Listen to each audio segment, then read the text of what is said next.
Well, speaking of which, let's talk about Monday Night Raw, which this week was in Brooklyn, New York. And it started off strong. Let's give it that. Well, it was the season premiere, because now wrestling shows have seasons. Do you think anybody watched just because it was the season premiere? No. If that was the only thing advertised? I don't think so, because if you're a wrestling fan for longer than a year, you realize it means nothing. Yeah. DX did the cold open. It was the DX reunion, 25 years of DX. And they painted the picture that Triple H was the business guy now, and he's trying to tell his cohorts, Sean Waltman and Road Dogg and Shawn Michaels, no cussing. Of course, Road Dogg says penis, and Shawn gets bleeped 84 times. And then they have rubber chickens sitting there that they call cocks and get the opportunity to do choking the chicken joke. They're all in their 50s.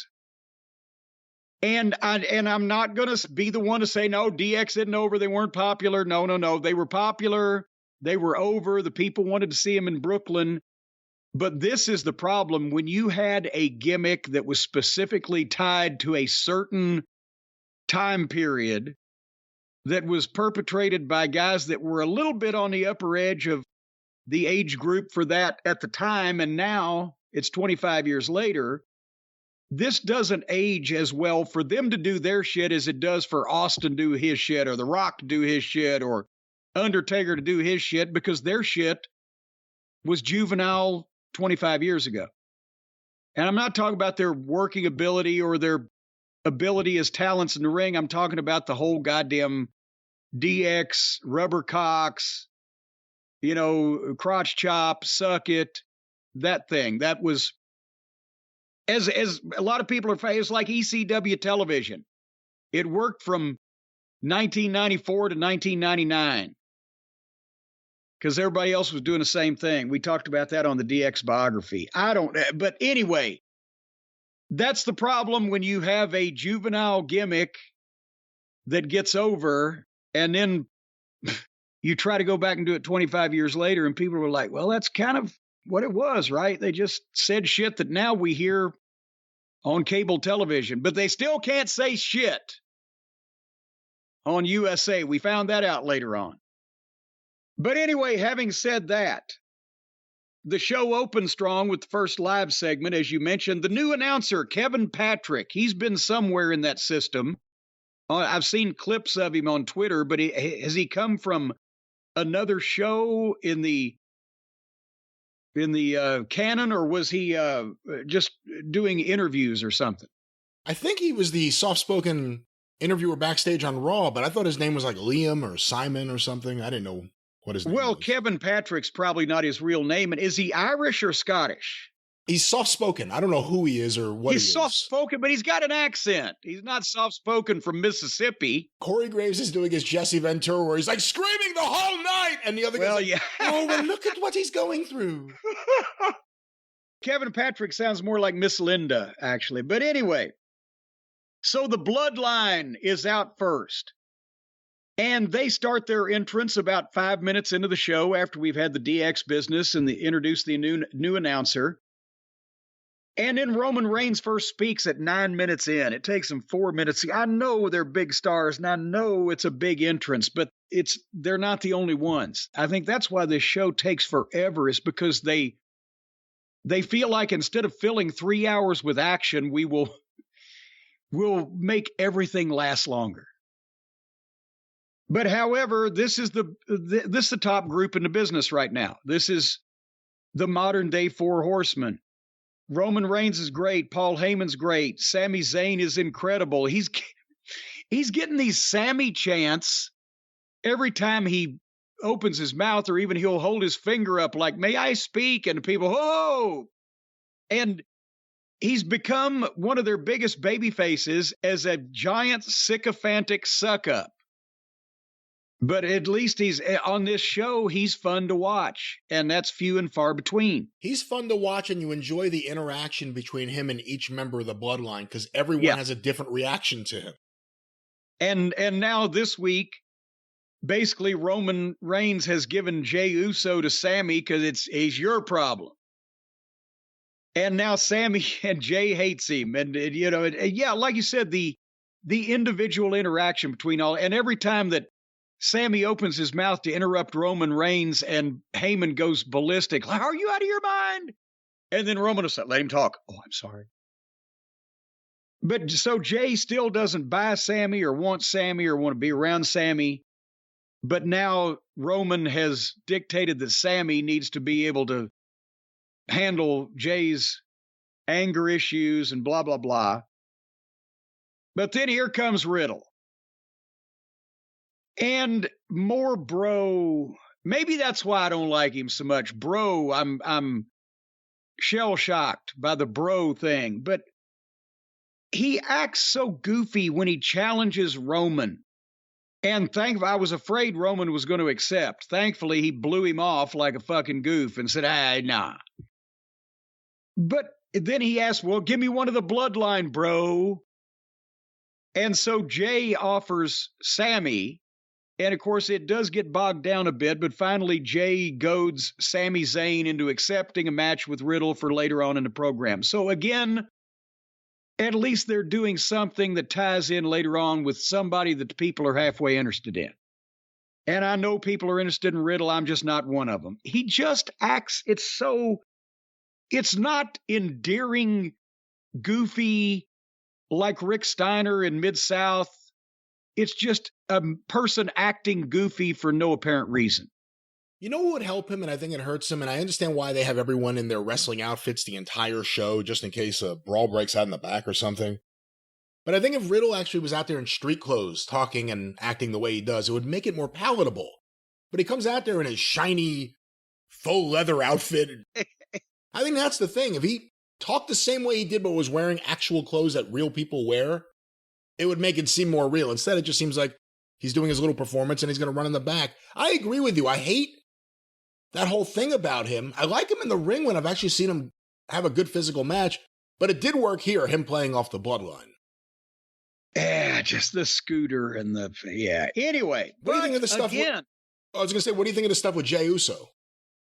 Oh, that's tremendous. Again, everybody has a different way of processing Sami Zayn, and Sami is being brilliant at doing this, which is why that he's getting over like this in the group. And the fact that Jimmy's just kind of, laid back and, whatever, but Jey is the one that's adamantly against Sami, but he's doing it for legitimate reasons because he can see and he knows that Sami is a suck up, and Roman realizes that also, but he's going to use Sami.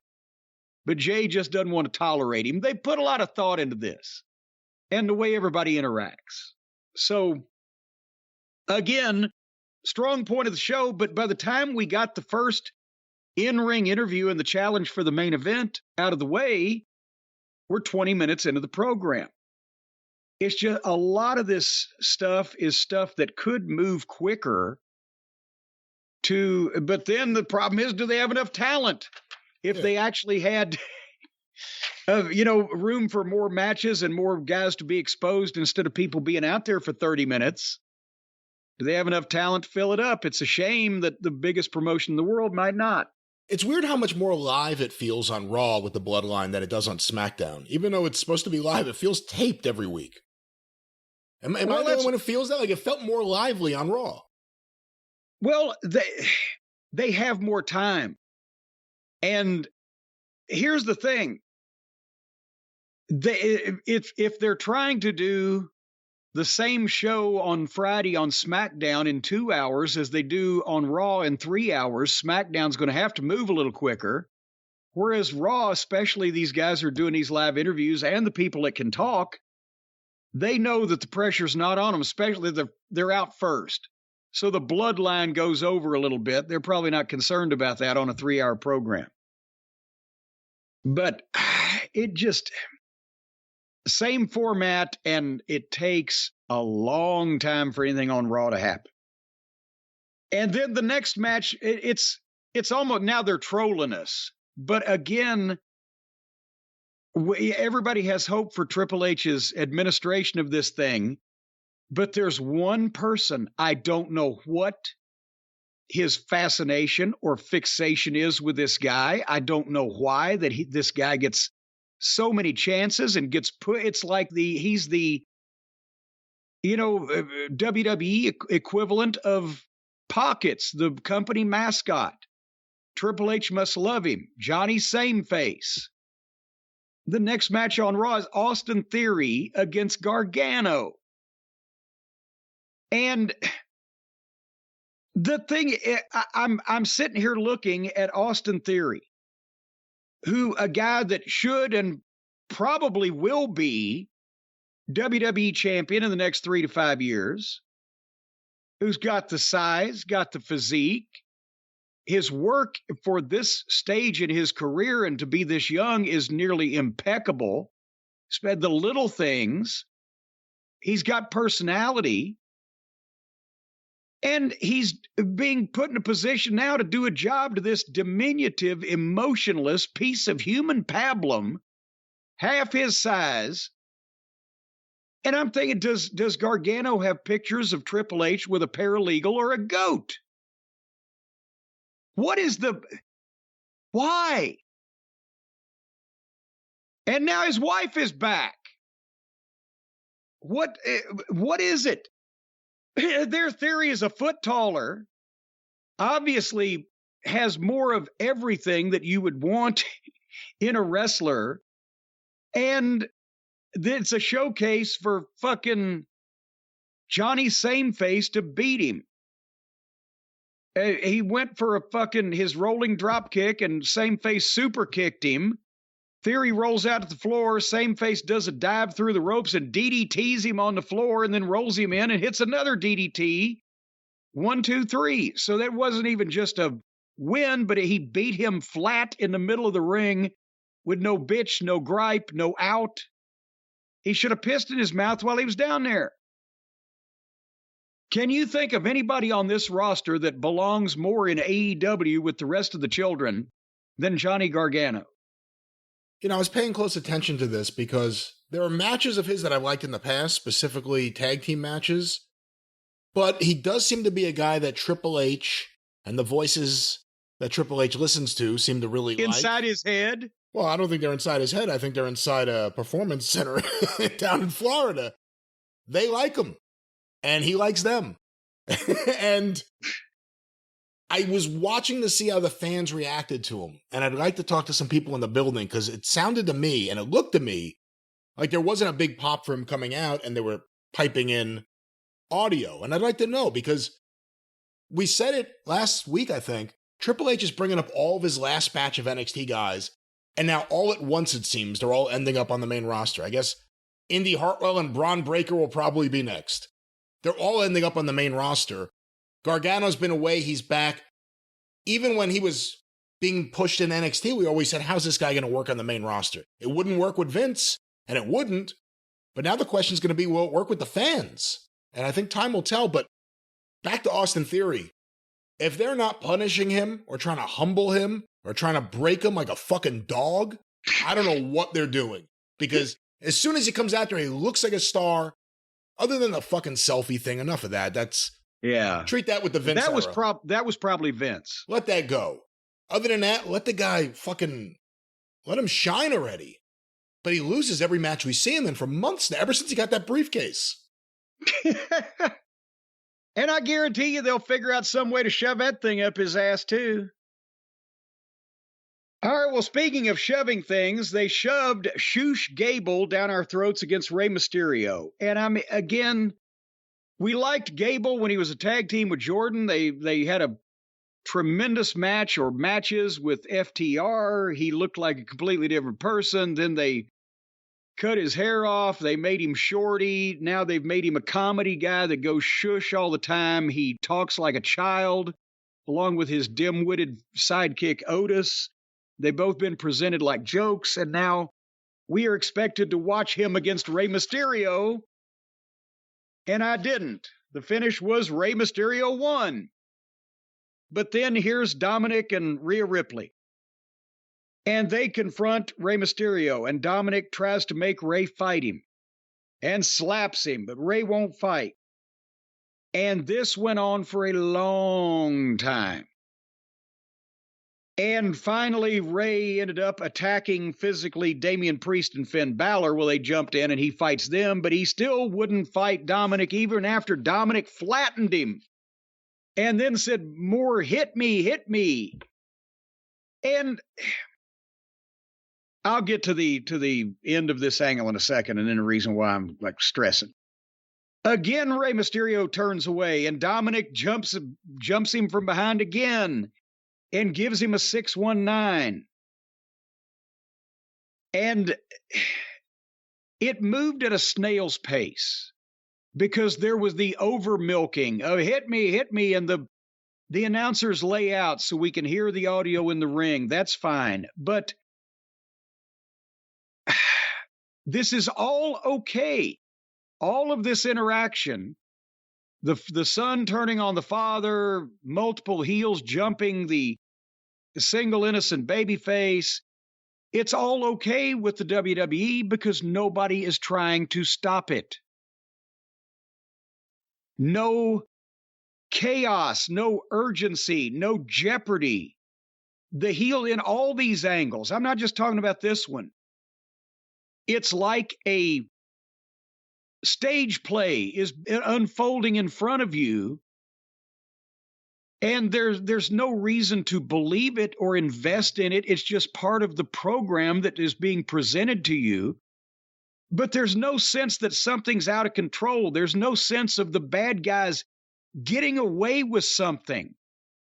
There's no jeopardy and no sense of urgency to the babyface being saved, or a crime is being committed and they have to do it quickly to get away with it because nobody's trying to help. There's no security. There's no referees. There's no friends of Rey Mysterio. No baby faces from the locker room.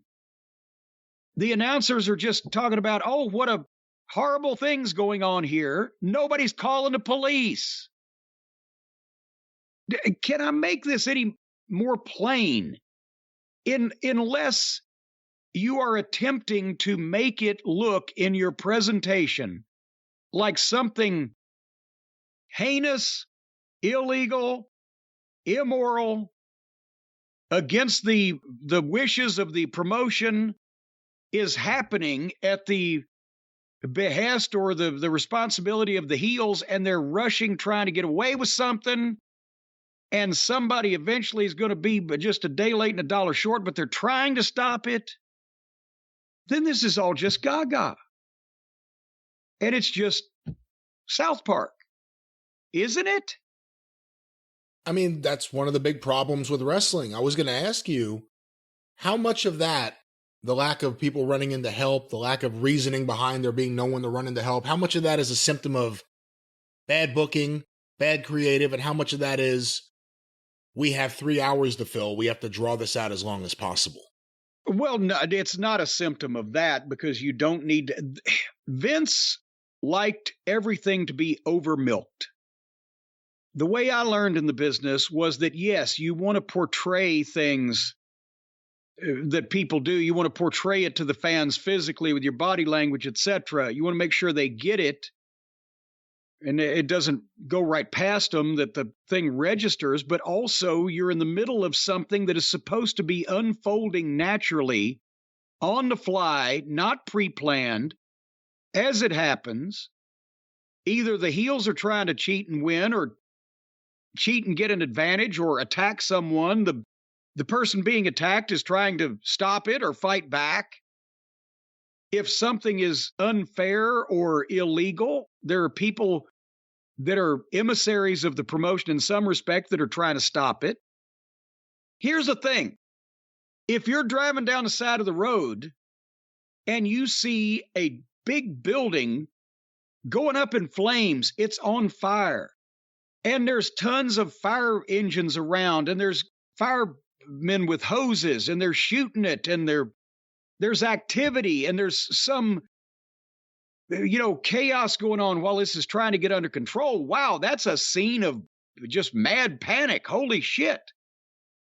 They're trying to stop that fire. That goddamn fire, it's going to destroy everything. But if you drive down the road and the same building is on fire and it's the same size fire, but all the fire trucks are parked neatly and the firemen are just standing around, then you think, well, this is supposed to happen. It's a controlled fire. It's one of those deals where they're burning the building down to clear the fucking lot. Nothing to see here. Everything's all right. There's going to be no more chaos. Nobody's going to be killed. Nobody's going to jump out of the 9th floor window. Everything is as it's supposed to be because it's okay. The people in charge are not trying to do anything to stop this. Maybe it's just me. Beyond that, I'll just say it here. I'm getting a little sick of the Judgment Day. Well, that's where I was going, because after they did all this and beat Rey Mysterio up and he's laying there and they go to the break and nobody's trying to come help Rey or do anything, and then they come back from the break, there's the Judgment Day in the ring. The bank robbers are standing outside the bank with the money bags talking about what they've just done. Nobody's chasing them. Nobody's trying to get even. Nobody's trying to reprimand them. They're giving them more microphones. They're giving them more microphones and more time on national TV because it's okay. That's what they're telling us. And it's not. Yeah, and another question you asked a minute ago was it they're trying to draw it out or it's just the bad booking? It's not only bad booking, it's the habit. It's the manner in which over the past number of years they have started to present this stuff to the point now where probably a lot of people working there, some of the newer writers, they don't know that it's bullshit. They don't know that wrestling was any other different way, because we know most of these writers, they wouldn't know a wrist lock from a wristwatch. They've never seen wrestling. They just want to pad their resume. So they don't know what the fuck they're doing. It's just the way they've seen them do it on TV in the WWF. So there's Judgment Day still in the ring. Now they're talking. And they're calm. And Rhea Ripley and Damian Priest sound great. Especially that Priest has a man's voice in this business these days is remarkable. Finn, again, wonderful technician in the ring. He's been beaten like a drum and made marginal for years now, but his part in this group could be played by Butch. He's the little loudmouth that sounds kind of squeaky and is smaller than even Rhea, than everybody in the group, and should be the loudmouth stirring shit up that has to hide behind the bigger teammates, but he's the goddamn veteran. Even Dominic has size. He's the only one without size. It would look good if they were all big people. So, boy, Edge looked tremendous in it. But anyway, so they showed a VTR of the Balor and Edge I Quit match. Rhea had the Beth armband on. Rhea Ripley not only is a rock star and one of the better workers in the business now, but maybe one of the top 2 or 3 female promos. She's got so much, the facials and the inflection and just the glee that she has with things. And people hate Dominic. They boo the shit out of Dominic. Imagine if the angle was actually believable. They'd want to knife him. But Dominic is reciting the lines that they've given him, and he's young yet, but if he could say this stuff naturally and challenge up against his dad legitimate animosity and resentment instead of reciting the flowery verbiage, there'd be something to this. But then they were on to AJ in the promo. And I'm thinking, how fucking much longer is this going to go? And then as soon as they start talking about AJ, you can tell the people in the truck were thinking the same thing because they hit his music immediately. And he comes out, and remember, they've been making overtures to AJ to join the group. So he comes out, he says, hey, I didn't come to argue. I've been alone for too long. I need friends. I need family. And he bows to a knee before Finn Balor, like Finn's the Queen of England. Well, no, then Finn would be dead, like he's the King of England. And he shakes Finn's hand, gives him a big hug. And then AJ says, I wasn't talking about you. And that's when here comes Gallows and Anderson. And the crowd starts chanting, holy shit. And did you hear the poor guy on a 7-second delay? I guess it's still 7 seconds. It always used to be. On a live broadcast, he's trying to hit. They're mostly bleeping shit, but every once in a while they'll bleep holy and you'll hear shit. And he was trying. And they have a big 6-way fight over the desk, out on the floor, and they chase the heels off. And that segment went, I believe, a little bit over 20 minutes. That whole business after the match. What'd you think? Well, I'm not a fan of the Good Brothers or the OC returning. And AJ's been boring for a while. So I won't even deal with that. But I'm sick of the Judgment Day. They're making me sick of them. They were all over the show like Chris Jericho was in them. And, it's promos, it's matches, it's attacks, nothing. I mean, they destroyed Edge. Well, hold on. So they destroyed Edge, he's out. Now they got the thing going with Ray. Now they got a feud with AJ. They caved Beth's head in, so she's got to be, hooked up to a machine now. So they're feuding with 3 different sets of people. Rey Mysterio, Edge and his wife, and now AJ and his friends from Japan. I don't know what they're doing. I don't like this so much. I love Rhea and Priest. I think Rhea and Priest and Rhea's facial reactions in the background for every Dominic scene have been amazing. Yeah. And I like Dominic as a heel. I have to say, I know he's not natural on the mic, but it works. Especially because he's with Rhea and he's got Priest there. They hate him. Yeah, and he's got Priest there. And Priest is kind of he should be the leader of Judgment Day if he's not officially. I agree with you on Balor. But Judgment Day, how many segments were they in on this show? How many minutes of this show were Judgment Day?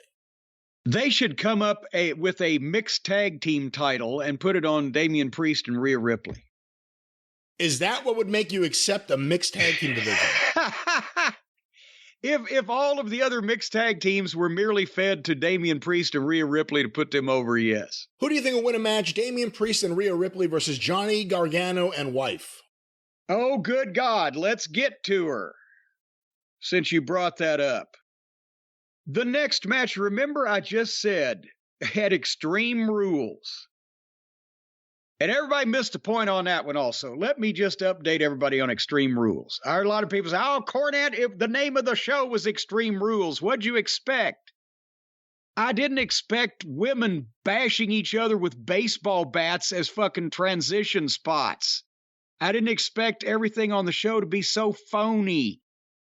I'm not talking about the fact that the rules were extreme. I'm talking about if they're going to say Extreme Rules, number 1, make the shit look good. And number 2, leave something for your main event talent to do in the same show by the time 10 o'clock Eastern rolls around that hasn't been done in the previous 2 hours of fucking lunacy. Just because of Matt. And just because I had people actually writing me say, well, don't you understand? If it's a no DQ match, how can the referee do anything? Dumb shits. That's the problem. That's how far we fucking fell with wrestling psychology, that you think that it's okay, even if it's a no disqualification match, for 18 heels to just run in and beat the shit out of one babyface in front of the referee, and that doesn't put heat on the promotion, you think. In that case, if that's always been okay for no disqualification matches, then why doesn't every no disqualification match start with the heel bringing all of his fucking friends that he can find into the ring and just kick the shit out of the guy to begin with? So, I said at Extreme Rules, if Bayley had a match, a single wrestling match, not a ladder match, against a top girl, I would watch it because I like Bayley. So I see Bayley's going to have a match, and guess who it's against? Candace Sameface. Old Candy LaRue. said, I wrote as soon as this got in the ring, Jesus Christ, now Bayley is going to do a job for Mrs. Same Face. And wouldn't you know who won the pony? Basically, Bayley she's just come back. She's the leader of a heel group. She's one of the best female promos in the business. And it looks like she enjoys being a heel. So they beat her flat in the middle of the ring with this indie girl with no physique, no size, no star power, no personality, that does moves with a timid face, looks scared of her own shadow, as Adrian Street would say, wouldn't say boo to a goose. And Bayley goes for a finish that's beating everybody else, and old Candy LaRue just reverses it, rolls through 1, 2, 3. But then Bayley's stooges, Sky and Shy, what are their names? Kai and Sky. Kai and Sky. Kai and Ty. Just make them Kai and Ty. The Stooges attack Candy and get heat on her, and then Bianca comes out, but they beat her up too, and they leave the heels laying. So nothing was accomplished, except that now we know that Bayley can't even beat a fucking indie-rific girl that's 20 pounds smaller than even she is. And but the babyface wins the match and then gets the shit kicked out of him and left laying. So we're even. Did you ever see Boogie Nights? A long time ago. And do you remember it well? Not really. You know, it was about the porno industry. Well, yes, I remember one of the Funky Bunch there, one of the Wahlbergs. Well, Marky Mark was the leader of the Funky Bunch. I wouldn't say he was one of the Funky Bunch. He had a giant cock. In the movie, apparently, he had a giant... I don't know what your personal experiences are with Marky Mark, but... No, personally, I found it was just average. What? Boy, you took me completely off the rails here. In the movie, though, it's about all these porn stars, right? Dirk Diggler, he gets hired because he has a big cock, and then, of course, there's all these other porn stars, relatively good-looking people for late 70s porn, and they're all just sleeping with each other and having sex. Yes, yes. Remember in the middle of the movie, I think it was the New Year's party, another producer shows up with a couple, just two couples, I believe, of ordinary-looking people. He's like, these are the next stars of porn. Meet boys, meet girls. And they just look like not sexy in any way. Yes. I feel like Triple H has a weird love for the Gargano family that the general public may not have.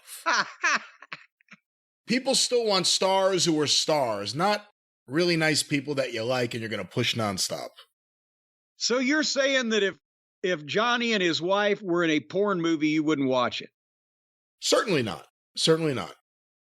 Well, I feel the same way about him on a wrestling show. My point is, nobody would watch it. It's not about me.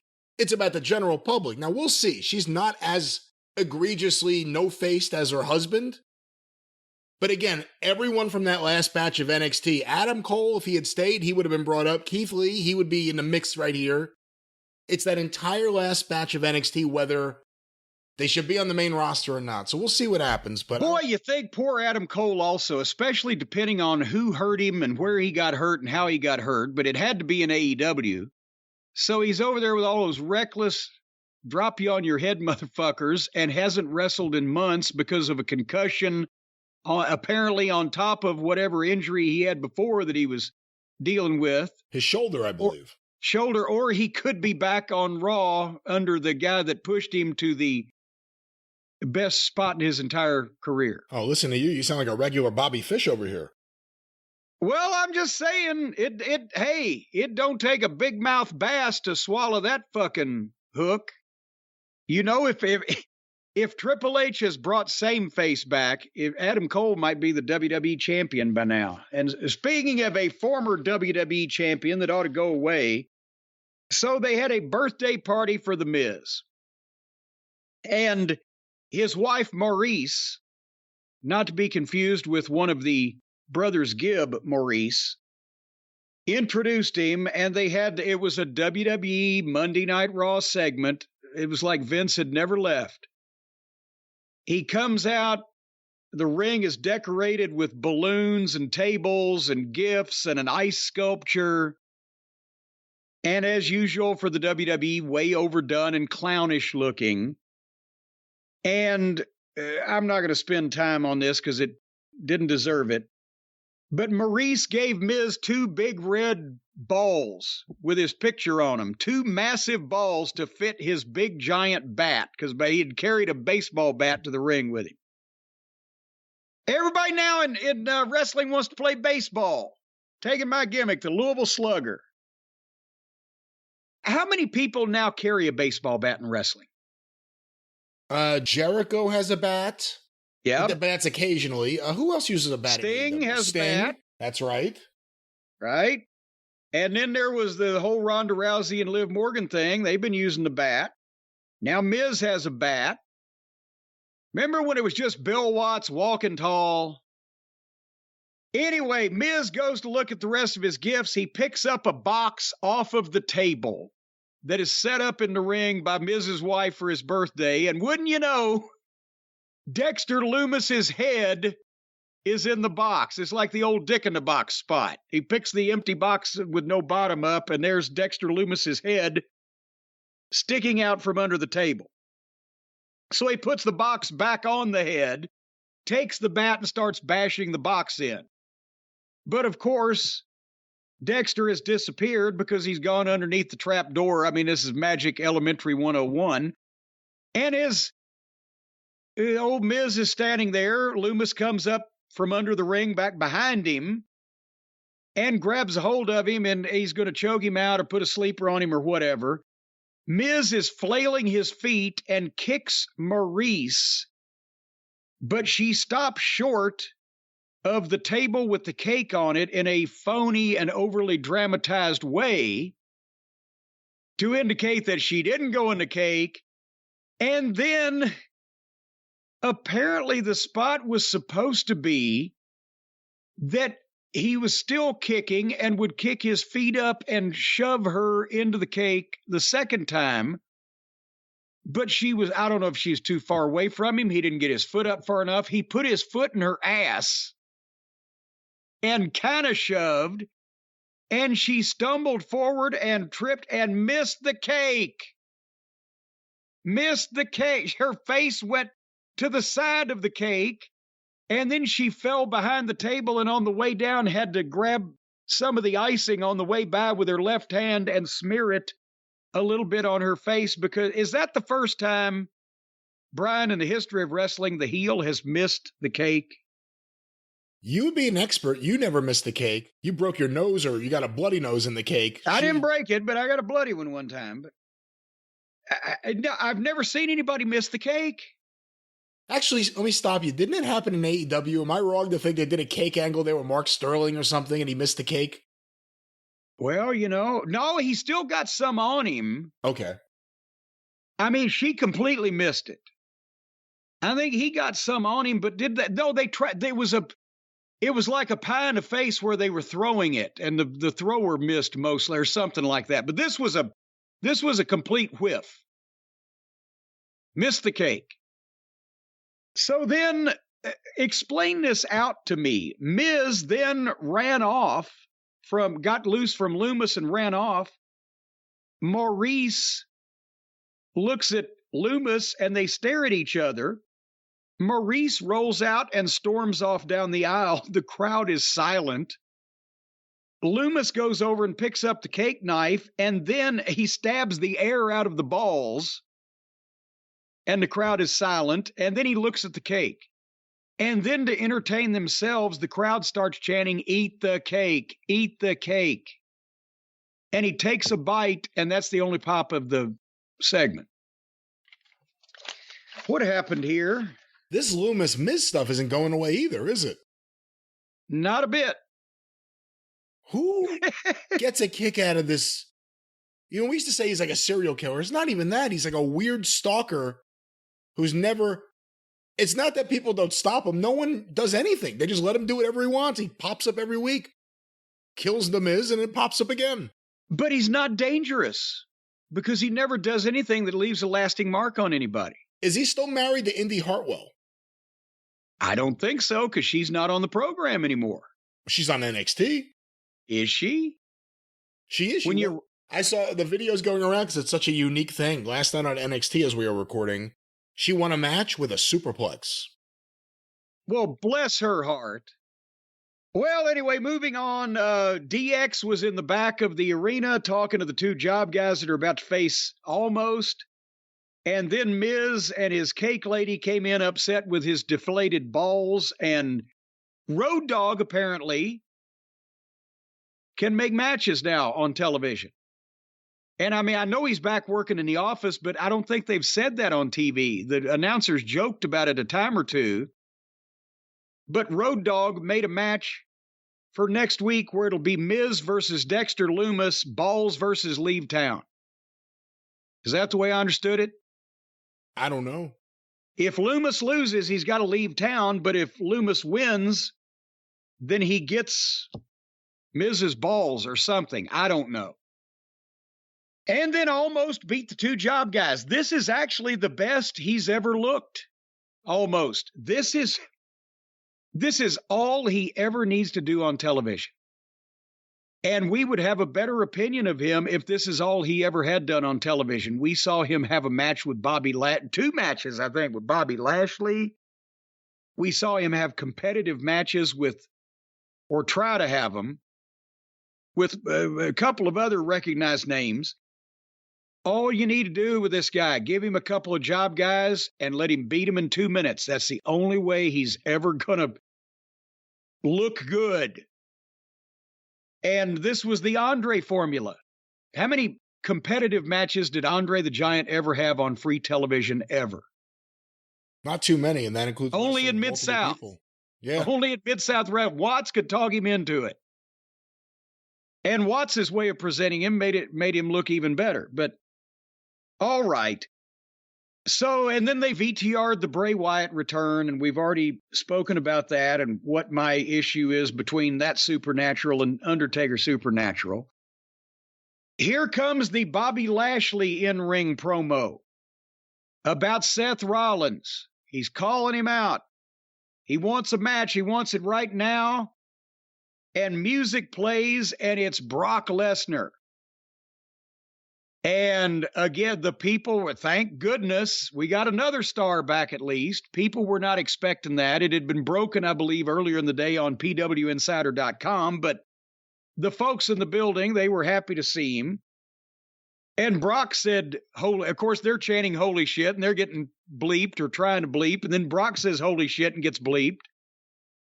And Brock left as a babyface, I know, because he was fighting Roman Reigns, right? And Bobby Lashley's a babyface. So you naturally want to see the Brock and Lashley Haas fight, two shooters, two MMA guys, two similar sized genetic freaks. I got that. But is it an indictment again of the modern wrestling fan and or the way the business has been presented that when a guy switches heel, they love him? Brock says good evening to everybody and says good evening to Bobby Lashley and picks him up for an F5 out of nowhere and fucking drops him, and the fans love it. Brock Lesnar turns heel, attacks another babyface for no reason, out of nowhere, and the fans chant one more time for the babyface to be assaulted again. And then Brock gives him a German. And then one more time and another F5. And gets the Kimura on Bobby and cranks it up and then lets him go and stands over him laughing while the people cheer this dirty, no good son of a bitch for fucking not back jumping, but inevitably sucker F5ing the babyface. And another situation where, okay, now that he's done that, he took his time, gave him the other moves, then put the fucking Kimura lock on, the double wrist lock, and cranked it. No urgency. Nobody tried to help. Fans were cheering the heel. The announcers were saying, oh, that's terrible. How dare he do that? while nobody else tried to do anything about it. So our psychology is lost. And maybe that's why people say, oh, wrestling has passed Cornette by, because I refuse to do shit that doesn't make any fucking sense. Your thoughts, Brian? Well, we'll see how it plays out, what sense it makes. Maybe someone will clearly and overtly be a babyface or a heel. It's not even having to now to have a clearly delineated babyface and heel going into a match, but when a guy, what would have happened in any territory in wrestling over a 50-year period if the former top babyface and one of the current top babyfaces walked into the ring with each other and one of them kicked the other one in the nuts just right off the bat for no reason? That guy would have been the one to get booed, right? Because what a fucking dick thing to do. But now that guy would be the guy to be cheered because it's all bullshit. It's all a show. And we just want to see blah, crazy, whatever. I'm sorry. Go ahead. I was going to say, it's nice to see that Brock returned as Cowboy Brock again. And we'll see where they go. I mean, the booking of Lashley's been shit since they broke him up from MVP. I've wanted to see him and Brock have a match, but they really made him look like shit here. Well, they ain't finished. He's going to look shittier. So, yes, he was surprised by Brock Lesnar. And that attack, he didn't know it was coming. And besides the fact that we found out Bobby has no friends, nobody gives a shit about him, he didn't come to help him. But then they go to break and they come back from the break. And now the referees are checking on him. About 5 or 6 of them. Where were you motherfuckers a minute ago when I needed you, right? But then here comes Seth freaking Rollins, or Seth Franklin Rollins, with his ribs taped up from the pay-per-view, and he wants the match now. Because even though Seth is hurt, Lashley's even hurter. And he goads Lashley on the microphone. You know, what kind of soldier are you? You're a disgrace to your country. Bobby did serve in the military. He's very proud of that. So now, of course, Lashley is goaded into, after he's been taken apart by Brock Lesnar, he's going to get in the ring. And again, there's the doctor and the referees. Where were they when this fucking act was being perpetrated that they're so worried now? And now the doctor's going to let him, obviously, get in there. And Lashley goes for the spear, and Seth catches him in a flying pedigree. And if that had been it, I think that may have been acceptable. But it was a 2 count because they still wanted Bobby to show a little more life. Here's the thing. Unless you're in a situation like that where the guy's been hurt, unless you're going to go all the way and still have a competitive match, beat the guy as quick as possible. The old deal, you know, Dusty used to love that finish where it's the way he switched the World Tag Team title with Rock and Roll and Tully and Arn. Tully and Arn are in the ring. Rock and Roll are on the way to the ring to defend the belts. Midnight Express, mad that they don't get the title match. Instead of Tully and Arn, jump the Rock and Roll in the aisleway and hurt Ricky Morton. Robert Gibson has to go it alone because if they can't defend, they will have to forfeit. That's why the babyface doesn't want to forfeit the match. He doesn't want to forfeit the title. Which I don't know that was ever even brought up here with Lashley and Rollins. It was just, he's goading him personally. Not that Lashley stood to lose a tremendous prize. And then what would happen? Robert Gibson would get, or whatever babyface was doing this angle, would get the early advantage, but then he would be shut down and he'd be being waltzed across Texas. And his partner would come back and make the tag and come in and throw 3 or 4 punches, and then the injury would be capitalized on and down he'd go. I think if that spear into the pedigree looked so good, if that had been the 1, 2, 3, I think it would have not only got a pop, but maybe got some fucking heat. but instead 2 count. And then Rollins goes to the top and does a splash off the top rope on the guy with his own ribs taped up. Sold him, yes, but why would you do that? 2 count. Then Rollins missed a curb stomp and Lashley hit a spear. Now both of them are selling, but now you've showed to people that Lashley was able to do a spear. He's not completely defenseless.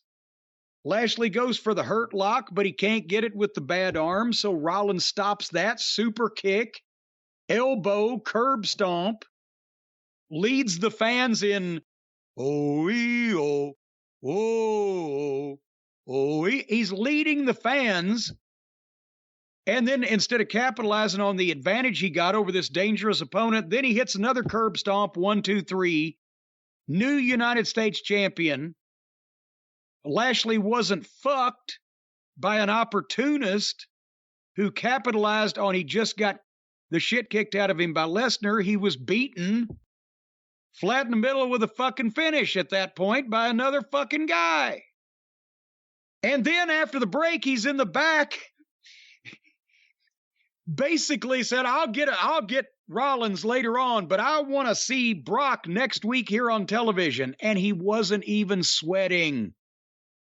If it wasn't a pre-tape, either they dried him off or just his incredible cardio.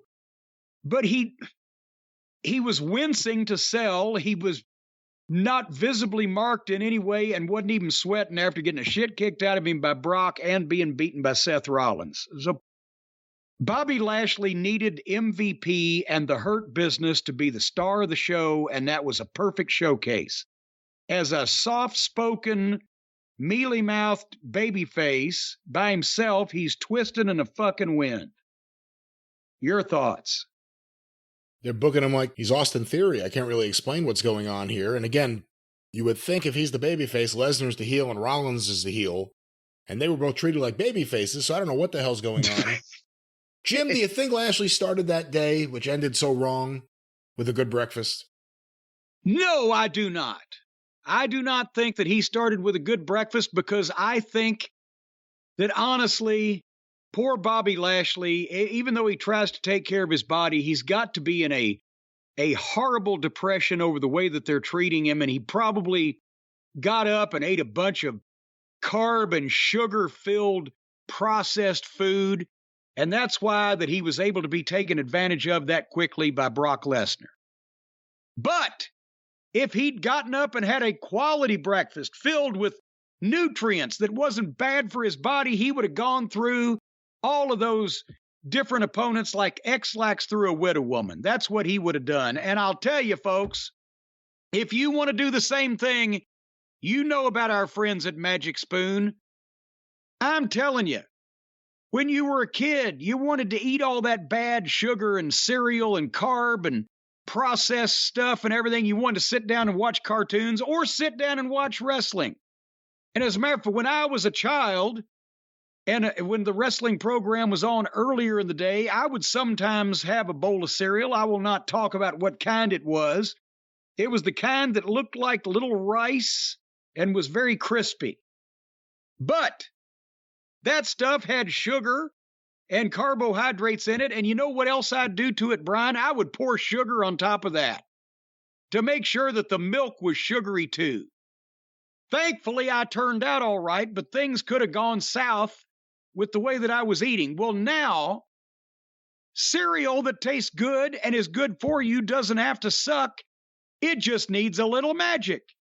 Do you believe in magic? Well, don't use that. In a young girl's heart. Well, stop. Don't sing that, because there's no agreement between a loving spoonful and Magic Spoon, so we don't want to associate them inappropriately here. Well, you know, you need a loving spoonful of Magic Spoon. That's what it is.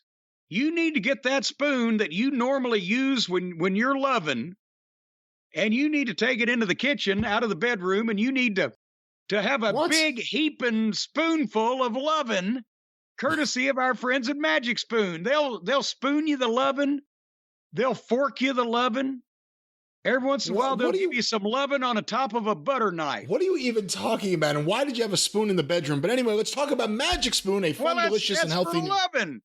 And it's a loving spoonful of magic every time you eat some of the delicious Magic Spoon cereal. They have replicated your favorite childhood cereals to taste good and be good for you. Each serving 0 grams of sugar, 13 grams of protein, less than 5 grams of net carbs. It's low carb, keto friendly, gluten free, grain free, soy free. Only 140 calories a serving. I'll have you know it's rat feces free. We've mentioned that there is actually a federal requirement for the amount of allowable rat feces in food. Well, Magic Spoons eliminated that. You will not find any rat turds anywhere in this cereal. That's right. That's right. You're saying something that's true for once. I want to make sure people know that's not a joke. For once. For once. What are you talking about for once? Well, for once here so far today, now.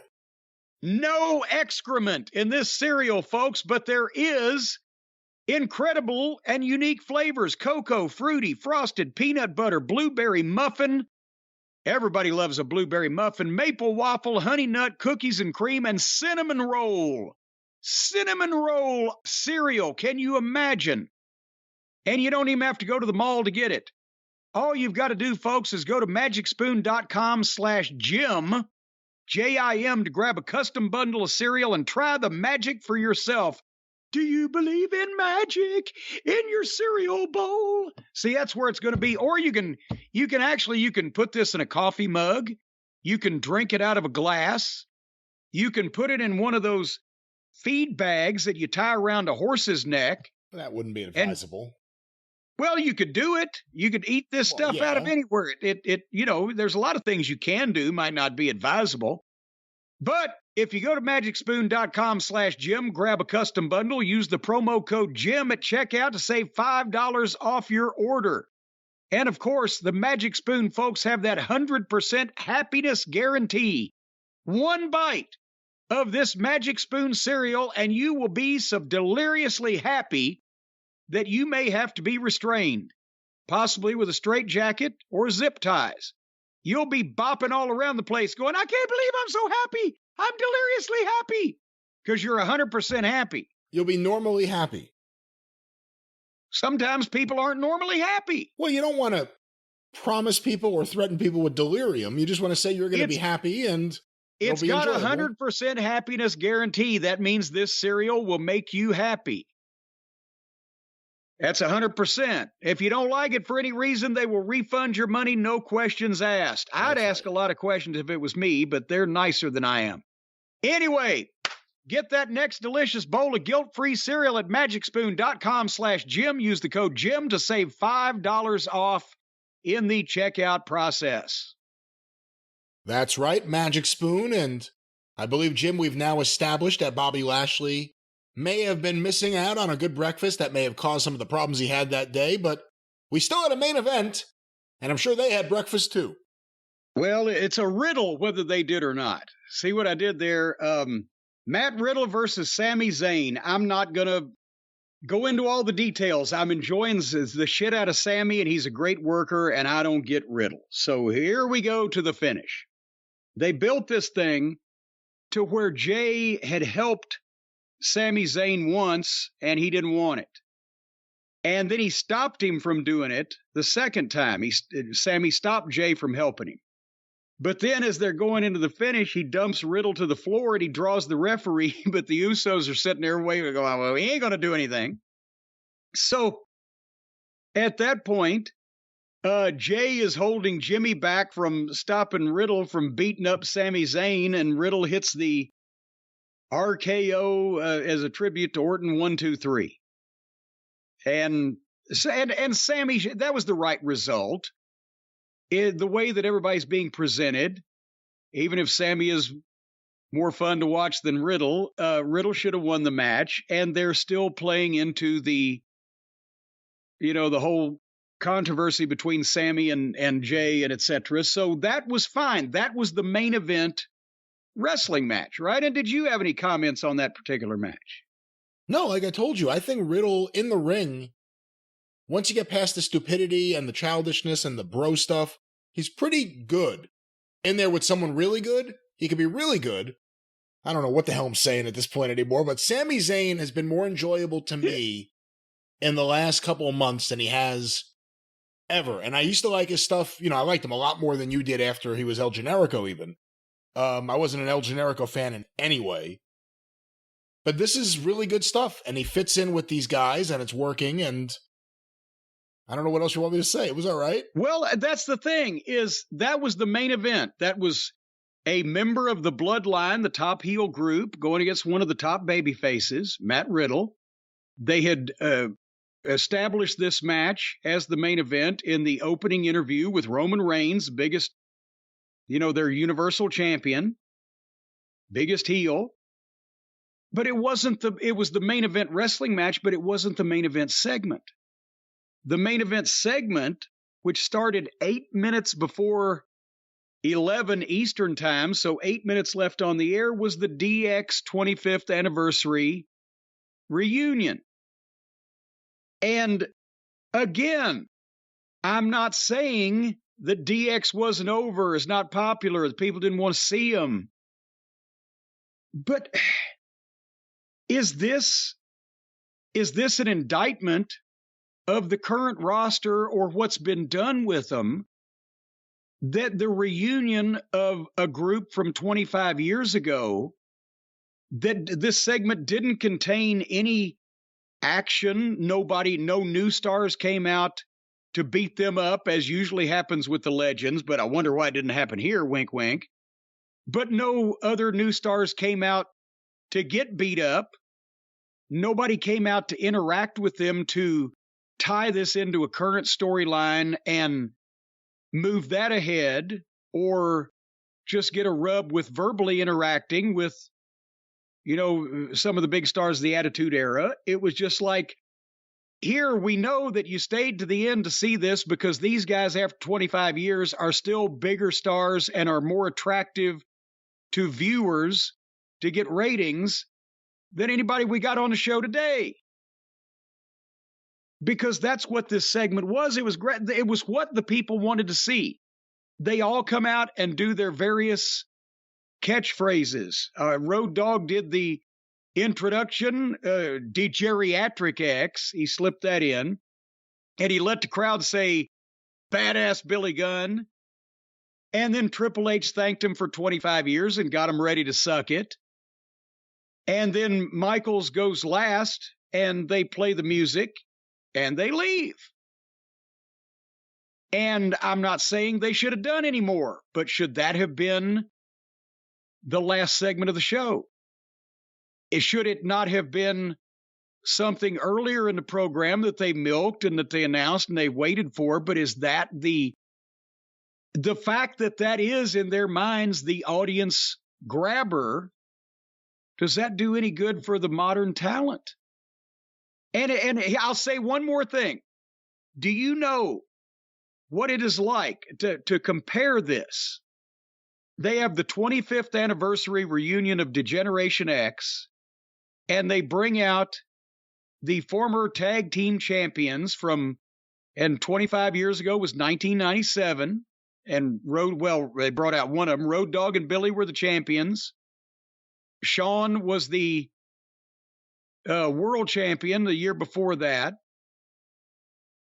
It's the same thing as if at the height of the Attitude Era in 1999, if they would have brought out and had the Valiant Brothers, Handsome Jimmy and Luscious Johnny reunion, and put that in the main event spot over Steve Austin or The Rock or The Undertaker or Foley or etc.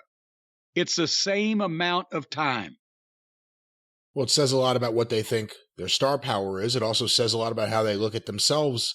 I mean, name one other legend or legendary faction or whatever it may be that has ever had that, where they could just have an announced appearance and they appear and they smile and they tell jokes and they wave and they leave and no one hurts them, no one attacks them. They don't have to deal with some underling baby face that's just there to get his ass kicked. DX is the only one for some reason. For some reason. But even again, I'm not saying that the people didn't want to just see that, because I've said in the past, why beat up your legends for no reason, unless it's to get heat on a really fast rising up and coming heel. But did you think, but for instance, Riddle versus Zayn, you think that would have fit after this? Well, either that or something else that they should have come up with. That's what I'm saying. It's an indictment on not necessarily the roster, but the way they've been used, that maybe that wasn't something that should have followed this. But something should have. Because again, would you have saved Brock? Would you have saved Brock and the whole Lashley Rollins thing for after that? Well, no, because then you've saved an angle that got people's attention, but then the finish of the match was flattered in 4 o'clock because it was a foregone conclusion that Rollins was going to win at that point. But it's all about Brock. You're ending the show with Brock, bigger star than DX. Well, but you couldn't end the show with Brock and do the same thing, because then Seth had to come out afterwards and beat. But if you were going to do something differently, Brock's surprise return would have been a good way to make an impact at the end of the show and reward the people for staying, but you couldn't advertise a surprise return. See, that's what I'm saying. They've got themselves in a position where the only thing on the show that might have been more enticing to the viewers than the DX reunion was something they couldn't advertise. Because their regular, normal roster and the matches that they present are not as attractive as the reunion of a top group from 25 years ago. And I say again, would that have been the same case in 1999 when they had all that talent and things were hot and main events on Raw did the biggest number of the program, even if it was late at night? Would they have needed to bring the Valiant Brothers out from 1974, even though Handsome Jimmy and Luscious Johnny sold out Madison Square Garden that year more times than anybody on the current roster ever has? If you did that same thing in like 1987 at the height of Hogan versus Andre, what would the main event on TV have been? So what is it, 25 years before that? 25 years before 1987? We'd be getting the rematch of Rogers and O'Connor. Isn't that crazy? That's what I'm saying. The last 25 years have been practically mildewed for making big stars. Yeah, 25 years in 1987, Hogan and Andre, 25 years earlier, would have been legitimately, O'Connor and Rogers would have been fresh in their mind if they would have just have drawn almost 40,000 people to Chicago the year before. In 1999, it would have been the reunion of the Valiant Brothers, the hottest tag team in New York in 1974. But now, nobody thinks anything about, oh, well, here's DX out. Back then, it was the difference between black and white and color. But again, it goes to the idea that don't have main eventers right now. I mean, there are some guys there, and I don't even know if we've talked about it, the idea that Randy Orton's back injury is a lot worse than people thought is the word. Apparently, he wants to keep going from what I understand. Randy Orton wants to keep wrestling, and there's a chance maybe he shouldn't. His back is really messed up. What do you think about Randy Orton's been gone now for almost a year, I think. Yeah, well, and they snuck this one in on us because at first, he was just going away, but then we kind of heard he was hurt. Now it's been lingering, and as you said, it seems like it's worse than what we were either led to believe or just first thought. And that's a big blow because that's another name, and Randy's always stayed in good shape. I mean, obviously you can't train against injuries, but he's always stayed in great shape, and he looks physically as good as he ever did.